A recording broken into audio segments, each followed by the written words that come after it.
Hello student, now today we are going to solve numerical problem which is based on engine testing parameter in internal combustion engine. So student, सबसे पहले मैं आपको एक बात बताना चाहता हूँ कि ये जो न्यूमेरिकल है वो फर्स्ट न्यूमेरिकल है इस टॉपिक का। अब जो कि इंजन टेस्टिंग पैरामीटर की लास्ट लेक्चर में हमने थ्योरी पढ़ी थी, अगर वो थ्योरी के कॉन्सेप्ट और जो फॉर्मूले हैं अगर वो क्लियर हो गए होंगे उसके बाद हमको न्यूमेरिकल को समझने में ज़्यादा प्रॉब्लम नहीं होगी। और उसका मैं फर्स्ट न्यूमेरिकल लिया जो कि बेसिक न्यूमेरिकल है। अब जो लास्ट टाइम के हमने जो फॉर्मूले पढ़े थे उसी से रिलेवेंट ये न्यूमेरिकल बिलोंग करता है। अब जैसे कि प्रॉब्लम जो क्वेश्चन में दे रखा है, प्रॉब्लम जो दे रखा है क्या है, तो following data refer to a single cylinder 4 stroke diesel engine. जैसे कि एक डीजल इंजन है, कौन सा, single cylinder 4 stroke diesel engine है और उसके जो डेटा है वो हमारे क्वेश्चंस में गिवन है। तो डेटा में फर्स्ट क्या दे रखा है, ब्रेक पावर दे रखा है, कितना दे रखा है 120 किलोवाट।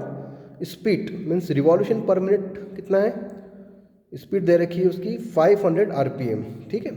और पीएमबी मतलब ये बात करें तो ब्रेक मीन इफेक्टिव प्रेशर, तो ब्रेक मीन इफेक्टिव प्रेशर कितना दे रखा है, वो दे रखा है हमारे क्वेश्चन में 850 किलो पास्कल। और ब्रेक स्पेसिफिक फ्यूल कंजप्शंस उसकी वैल्यू दे रखी है 0.335 किलोग्राम पर किलोवाट आवर्स, ठीक है, ये वैल्यू भी दे रखी है। अब कैलोरीफिक वैल्यू उसकी वैल्यू भी गिवन है 43,500 किलो जूल पर केजी। और जो इस लेंथ और बोर डायमीटर का रेशियो है वो भी क्वेश्चन में दे रखा है कितना, L/T = 1.25 एंड मैकेनिकल इफिशिएंसी 80%, ठीक है। तो हमें क्या क्या चीज़ कैलकुलेट करना है उस पर हम देखते हैं। Calculate the bore means inside diameter of cylinder is called bore, तो बोर डायमीटर मीन्स हमको डी की वैल्यू फाइंड करना है। स्ट्रोक लेंथ मीन्स हमको एल की वैल्यू फाइंड करना है। और साथ साथ में इसने ये पूछा है ब्रेक थर्मल एफिशिएंसी क्या है वो भी फाइंड करना है। और मीन इफेक्टिव प्रेशर किसके लिए, इंडिकेटेड मीन इफेक्टिव प्रेशर वो भी फाइंड करना है। और उसके साथ साथ में इंडिकेटेड थर्मल एफिशिएंसी क्या होती है वो भी फाइंड करना है। तो हमें मतलब क्या क्या चीज़ कैलकुलेट करना है, तो बोर फाइंड करना है, स्ट्रोक लेंथ फाइंड करना है, ब्रेक थर्मल एफिशिएंसी फाइंड करना है, और indicated mean effective pressure find करना है, और थर्मल एफिशिएंसी फाइंड करना है। सो स्टूडेंट ये न्यूमेरिकल काफ़ी इजी है, बस हमें हमारे जो लास्ट टाइम के जो लेक्चर्स के जो फॉर्मूलेस हैं उस पर हमको एम्फेसाइज करना है या उसको फोकस करना है। तो हम इसको सॉल्व करते हैं। तो सॉल्यूशन के लिए सबसे पहले हमारे पास क्या क्या रहेगा, गिवन डेटा। तो हम यहाँ लिख लेते हैं सॉल्यूशन गिवन डेटा। तो गिवन डेटा में सबसे पहले ब्रेक पावर दे रखा है, तो हम लिख देते हैं brake power equals to 120 kilowatt. साथ साथ में एन की वैल्यू दे रखी है, कितनी दे रखी है 500 आरपीएम। अब चूंकि स्टूडेंट्स हम बात करते हैं सिंगल सिलेंडर, तो हमारे पास जो के की वैल्यू है, के का मतलब होता है नंबर ऑफ सिलेंडर, वो कितना दे रखा है 1। और 4 स्ट्रोक डीजल इंजन, तो 4 स्ट्रोक डीजल इंजन के लिए हम कंडीशन जानते हैं कि N equals to capital N/2, तो वो कितना हो जाएगा एन की वैल्यू, वो एन की वैल्यू हो जाएगी 500/2, दैट मीन्स 250 आरपीएम होगा अगर हम एन को कैलकुलेट करते हैं, ठीक है। तो ये वैल्यू हो गई हमारे पास। उसके साथ साथ में okay brake mean effective pressure PMB ये कितना दे रखा है, तो यहाँ पे लिख लेते हैं PMB brake mean effective pressure कितना दे रखा है 850 किलो पास्कल्स। और ब्रेक स्पेसिफिक फ्यूल कंजप्शंस उसकी वैल्यू कितनी दे रखी है 0.335 किलोग्राम पर किलोवाट आवर्स, ये दे रखा है। कैलोरीफिक वैल्यू जो आपकी CV की जो वैल्यू है वो भी दे रखी है 43,500। और रेशियो तो दे ही रखा है L/D = 1.25। और साथ में इसके मैकेनिकल इफिशिएंसी भी दे रखी है 0.8। सो स्टूडेंट सबसे पहले हम बात करते हैं बोर डायमीटर, मतलब हमें bore diameter means inside diameter of cylinder D की वैल्यू फाइंड करना है, और स्ट्रोक लेंथ एल की वैल्यू फाइंड करना है, मतलब हमें एल और डी दोनों की वैल्यू फाइंड करना है। सो सबसे पहले हम क्या करेंगे, हमारे पास जो सबसे मेन ब्रेक पावर दे रखा है, तो क्यों ना हम ब्रेक पावर का फॉर्मूला लगाते हैं। अब हम ब्रेक पावर का यहाँ पे फॉर्मूला लगाते हैं। तो ब्रेक पावर का फॉर्मूला क्या होता है, brake power equals to mean effective, मतलब ब्रेक मीन इफेक्टिव प्रेशर, ठीक है, multiply L into A area of piston, N और के अपॉन 60। अब चूंकि के क्या है आपका सिंगल सिलेंडर है, तो यहाँ पर के की वैल्यू तो 1 होगी। अब यहाँ पे हम इसको बीपी की जगह कितना रख देंगे, 120 रखा हमने 120, ठीक है, और इक्वल्स टू, अब यहाँ पर मीन इफेक्टिव मतलब ब्रेक मीन इफेक्टिव प्रेशर जो कि क्वेश्चन में दे रखा है किलो पास्कल, तो आपको यहाँ पे लिख देना है 850, और लेंथ एल की वैल्यू कितनी दे रखी है। अब चूंकि देखिए एल बाई डी का जो रेशियो दे रखा है वो कितना दे रखा है 1.25, तो एल को हम इस तरह लिख सकते हैं 1.25 इंटू डी लिख सकते हैं। उसके साथ यहाँ पे एरिया, तो एरिया ऑफ पिस्टन कितना हो गया π/4 इंटू डी का स्क्वायर और इंटू एन जैसे मैंने आपको बताया क्योंकि ये 4 स्ट्रोक इंजन है, सो जो पावर मिलेगा अल्टरनेट रिवॉल्यूशन पे मिलेगा आपको, तो 500/2 तो कितना हुआ 250, तो मैं यहाँ पे लिख देता हूँ 250 और के की जगह मैं लिख देता हूँ 1। अब चूंकि यहाँ पे लिख दिया 1 और अपॉन में क्या हो गया 60। अब मैं इसको सिंप्लीफाई करता हूँ तो ये आंसर आ गया। अगर मैं इसका कैलकुलेशन करता हूँ तो ये आ गया 3475.26। तो मैं लिख सकता हूँ इसको 120 इक्वल्स टू, ये हो जाएगा वैल्यू मेरी 3475.6 D to the power D और डी टू द पावर 3। अब मैं यहाँ पर D to the power 3 equals to ये लिख सकता हूँ 120 अपॉन 3475.6। तो देखिए 120 डिवाइड 3475.6 इक्वल, अब ये हो गया ये वैल्यू। अब चूंकि डी के फॉर्म में चाहिए मुझे तो डी के फॉर्म में शिफ्ट, और ये आ गया आपका 0.325 मीन 0.33 के इक्विवेलेंट। सो मैं इसको लिख सकता हूँ डी इक्वल टू 0.33 मीटर, ठीक है। अब चूंकि मीटर है तो इसको मैं एमएम में कन्वर्ट कर सकता हूँ, तो डी इक्वल टू 0.33 और मीटर से एमएम में कन्वर्ट करना तो 1000 एमएम हो जाएगा। तो ये जो डी की वैल्यू आ गई वो कितनी हो गई 333 एमएम। अब ये चूंकि डी की वैल्यू आ गई तो ऑब्वियस सी बात है कि हमारे पास जो एक रिलेशन है L by D equal to 1.25, तो हम इसको इस तरह लिख सकते हैं L equals to 1.25 into D की जगह हम 330 यहाँ पे लिखते हैं, और 330 मल्टीप्लाई 1.25 तो ये हो गया 412.5।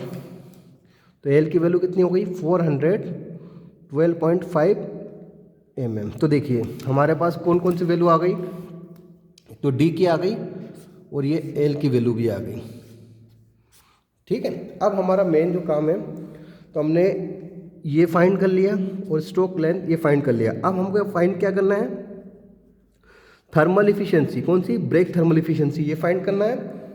मीन इफेक्टिव प्रेशर किसके लिए, इंडिकेटेड मीन इफेक्टिव प्रेशर और इंडिकेटेड थर्मल इफिशिएंसी, ये चीज़ फाइंड करना है। अब हम क्या करेंगे, सो स्टूडेंट हमें ब्रेक थर्मल इफिशिएंसी फाइंड करना हो तो ब्रेक थर्मल इफिशिएंसी के लिए हमारे पास फॉर्मूला कितना होता है, जनरली फॉर्मूला होता है आपका brake power upon MF multiply CV, ये फॉर्मूला होता है, ठीक है। अब ये हम फॉर्मूला जानते हैं। अब चूंकि हमारे पास एमएफ की वैल्यू नहीं दे रखी है लेकिन बेसिक स्पेसिफिक फ्यूल कंजप्शंस की वैल्यू हमारे पास गिवन है, ठीक है। अब ये वैल्यू हमारे पास है, तो अब हम क्या करेंगे, इसको डिवाइड करते हैं बीपी को, तो इस तरह लिख सकते हैं इसको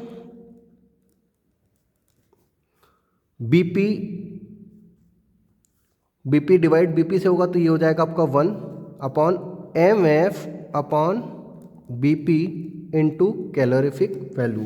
अब चूँकि स्टूडेंट आप जानते हो कि ये जो रेशो होता है MF अपॉन BP, ये किसके लिए होता है? ब्रेक स्पेसिफिक फ्यूल कंजप्शंस, ये उसका फॉर्मूला होता है। और जो उसकी यूनिट होती है, क्योंकि MF है तो किलोग्राम पर सेकंड और BP तो किलोवाट, तो ये कितना हो जाएगा?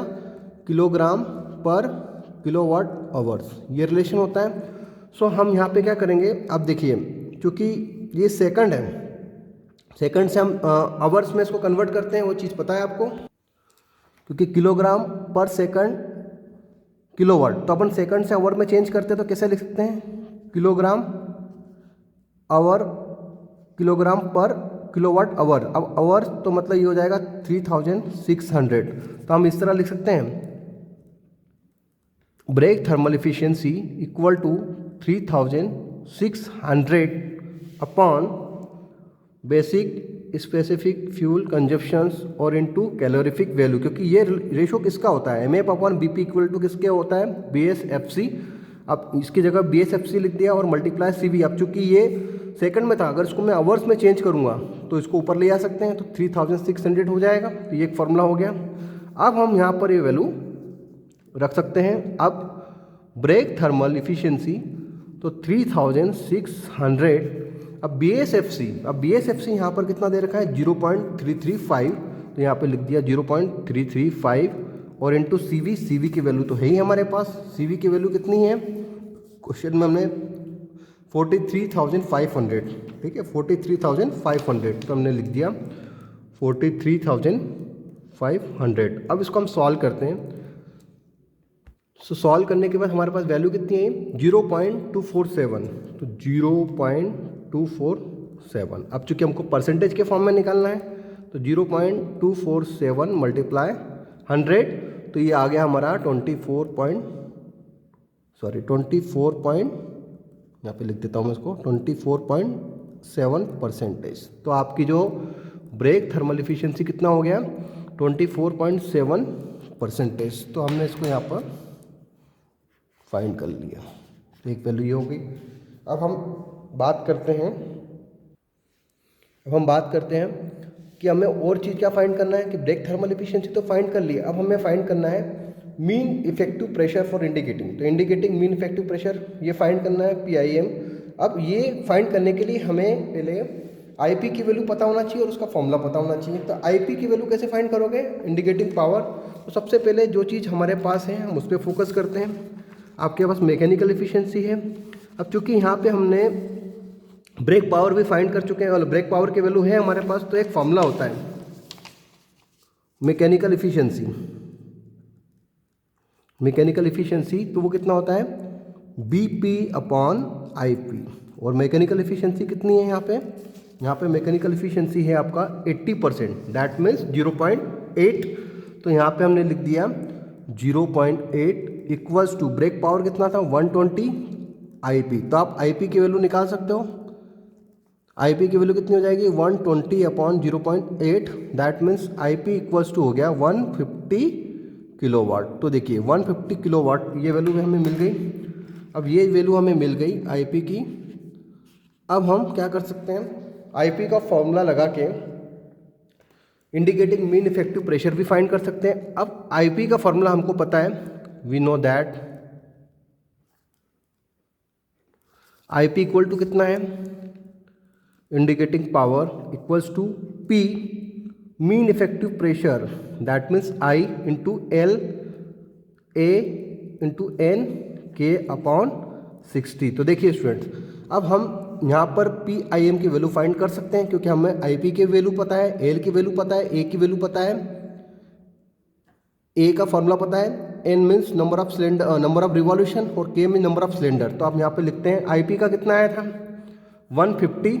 तो इसके स्ट्रीट में हम क्या लिखेंगे? यहीं पे लिख देते हैं 150 equals to PIM indicating mean effective pressure. L कितना फाइंड करा था? L हमने फाइंड किया था यहाँ पे, वो कितना था? 412.5, जो कि क्या था? mm। तो अब यहाँ पे लिखने के लिए हमें इसको क्या करना होगा? मीटर में लिखना होगा। तो 0.412 कितना लिख दिया? और एरिया कितना हो जाएगा पाई बाई 4 इंटू, अब area means diameter, bore diameter कितना था 330 mm, तो उसको मीटर में लिख देंगे 0.33 का स्क्वायर, और साथ साथ में एन कितना था, एन था आपका 250, तो 250 यहाँ पे लिख देते हैं, और 1 और अपॉन क्या कर देते हैं 60। सो इस तरह हम, अब चूँकि देखिए सारी वैल्यू हमें यहाँ पे लिख दी, अब केवल यही अननोन है, तो हम मीन इफेक्टिव प्रेशर किसके लिए, इंडिकेटिंग मीन इफेक्टिव प्रेशर निकाल सकते हैं। अब इसको जब सॉल्व करोगे, आप कैलकुलेट करोगे, तो आपका मीन इफेक्टिव प्रेशर आ जाएगा 1021 किलो पास्कल। कितना आ जाएगा, किलो पास्कल। तो ये आपका मीन इफेक्टिव प्रेशर किसके लिए, इंडिकेटिंग मीन इफेक्टिव प्रेशर, यहाँ से हम निकाल सकते हैं। तो इस इक्वेशन से हमने ये भी निकाल लिया, तो हमें आई एम की वैल्यू भी आ गई। ठीक है, अब हमारा मेन दूसरा टारगेट क्या है, इंडिकेटिंग थर्मल एफिशिएंसी। अब हमें क्या निकालना है, इंडिकेटिंग थर्मल एफिशिएंसी। तो स्टूडेंट इंडिकेटिंग थर्मल एफिशिएंसी के लिए हमारे पास फॉर्मूला है, क्योंकि जैसे हमने निकाला था ब्रेक थर्मल एफिशिएंसी, तो उसके लिए फॉर्मूला क्या लगाया था, BP upon M F multiply CV. तो अब हम इंडिकेटिंग थर्मल एफिशिएंसी के लिए फॉर्मूला लगाएंगे I T H equals to, ये हो जाएगा आपका I P upon M F into C V. अब इसको भी हम वैसे ही लिखेंगे जैसे हमने यहाँ पे लिखा था, इसको चेंज करके। ठीक है, तो इसको इस तरह लिख सकते हैं। इसको लिखने का तरीका आई टीच, पहला हम यहाँ पर एक चीज़ देखिए, एम एफ की वैल्यू। अब हमें एम एफ की वैल्यू फाइंड करना है। अब हम जानते हैं कि देखिए M F upon B P equal to कितना होता है, बेसिक स्पेसिफिक फ्यूल कंजप्शन। तो हम एम एफ की वैल्यू निकाल सकते हैं। कैसे निकालोगे, पहले एम एफ की वैल्यू निकाल लेते हैं। तो एम एफ इक्वल टू कितना होता है, क्योंकि हम जानते हैं कि M F upon B P, ये रिलेशन हमको पता था, और ये वैल्यू होती है एम एफ। तो ये हो जाएगा आपका M F upon B P equals to B S F C. तो हम ऐसा कर सकते हैं एम एफ, अब चूंकि ये वैल्यू हमें पता है और ये वैल्यू भी पता है, बीपी की वैल्यू कितनी आई थी, बीपी की वैल्यू आई है हमारे पास, क्योंकि बीपी तो क्वेश्चन में ही है ना, कितना है बीपी क्वेश्चन में जो दे रखा है 120 किलोवाट। तो यहाँ पे लिख देते हैं हम BP into B S F C. तो एम एफ की वैल्यू हो गई हमारे पास, बीपी कितना था 120, और मल्टीप्लाई इसको कर देंगे 0.335। इसकी यूनिट क्या थी, इसकी यूनिट थी आपकी किलोग्राम पर किलोवाट आवर्स, ये यूनिट थी। ठीक है, बी एस एफ सी की। ठीक है, तो अब जब इसका मल्टीप्लाई करोगे तो एम एफ की जो वैल्यू आएगी आपकी कितनी आ जाएगी, इसका मल्टीप्लाई करते हो 120 मल्टीप्लाई 0.335 इक्वल्स टू, तो ये आया 40.2। तो 40.2 ये हो जाएगा किलोग्राम पर आवर्स।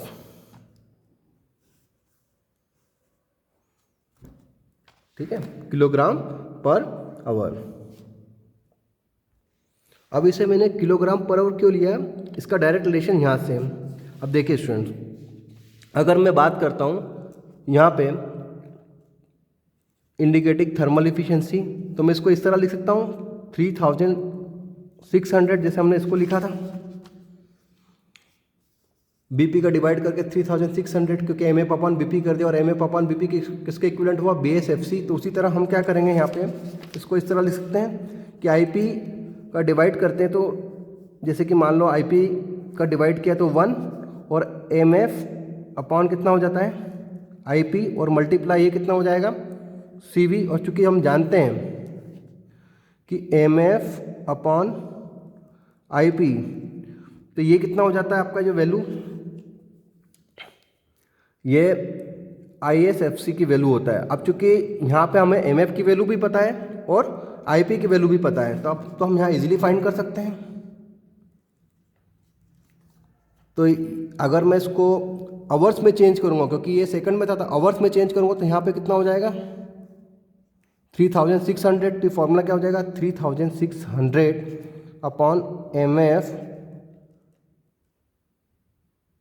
IP और इंटू ये हो जाएगा आपका CV। तो अब मैं डायरेक्ट निकाल सकता हूँ यहाँ से। तो देखिए ये हो जाएगा थर्मल इफिशिएंसी 3600, MF कितना निकाला था 14.2, तो 40.2 और IP कितना था आपका, IP आपने जो फाइंड किया था वो था आपका 150 और मल्टीप्लाई कैलोरीफिक वैल्यू कितना था 43,500। अब जब इसको आप कैलकुलेट करते हो, फर्दर कैलकुलेट करोगे तो आपकी जो वैल्यू आ जाएगी कितनी आ जाएगी 3600 डिवाइड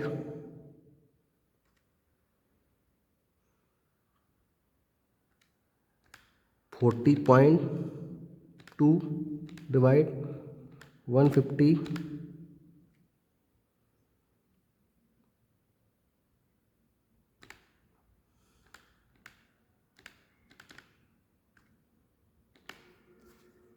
ये आ गया हमारा 0.308। कितना आ गया 0.308।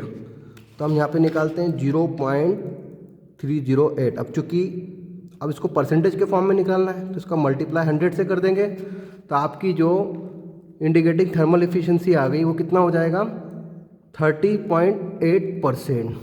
तो ये आपका सॉल्यूशन यहाँ पर कंप्लीट हो गया। तो हमें जो जो वैल्यू चाहिए थी वो हमने यहाँ पे फाइंड कर दिया। हमें क्या क्या चीज़ फाइंड करना थी, बोर फाइंड करना था, तो हमने देखिए बोर के लिए डायमीटर फाइंड कर लिया। फिर हमें क्या फाइंड करना था लेंथ, तो लेंथ भी हमने फाइंड कर ली। उसके साथ फिर हमें बोला गया था कि ब्रेक थर्मल एफिशिएंसी, तो ब्रेक थर्मल एफिशिएंसी भी हमने फाइंड कर ली। उसके बाद मीन इफेक्टिव प्रेशर, कौन सा इंडिकेटेड मीन इफेक्टिव प्रेशर, तो ये भी हमने फाइंड कर लिया था 1021 किलो पास्कल। और साथ में लास्ट में क्या बोला गया था इंडिकेटेड थर्मल एफिशिएंसी, तो वो भी हमने फाइनली यहाँ पे फाइंड कर ली। तो उम्मीद करता हूँ स्टूडेंट्स कि ये सॉल्यूशन आपको यहाँ पर क्लियर हो गया होगा। अगर ये सॉल्यूशन आपको यहाँ पर क्लियर हो गया है तो आपको जो नेक्स्ट आगे के जो लेक्चर्स मैं बताऊँगा उसमें जो न्यूमेरिकल, उसमें आपको हर एक चीज़ क्लियर होगी, क्योंकि स्टार्टिंग यही है। अगर ये क्लियर हो गया है, और इससे पहले जो लेक्चर में मैंने लास्ट टाइम आपको थ्योरी कंसेप्ट बताया था इंजीनियरिंग टेस्टिंग पैरामीटर की, अगर आपने वो लेक्चर अच्छे से देख लिया है तो आपको ये न्यूमेरिकल और उसके आने वाले समय में जितने भी न्यूमेरिकल हैं वो आपको बहुत अच्छे से समझ में आ जाएंगे। तो उम्मीद करता हूँ कि ये लेक्चर आपको बहुत अच्छे से क्लियर हुआ होगा। अगर आपको कोई डाउट्स हो तो आप कमेंट बॉक्स में लिख सकते हो, और अगर आपने इस चैनल को सब्सक्राइब नहीं किया तो आप प्लीज़ इसको सब्सक्राइब करें और अपने साथ वालों को शेयर कीजिए, ताकि नेक्स्ट टाइम जो भी मैं वीडियो बनाऊँ तो उसका नोटिफिकेशन आपको मिलता रहे। तो उम्मीद करता हूँ कि ये आपका कंप्लीट सॉल्यूशन आपको अच्छे से समझ में आ गया होगा न्यूमेरिकल का। Thank you very much.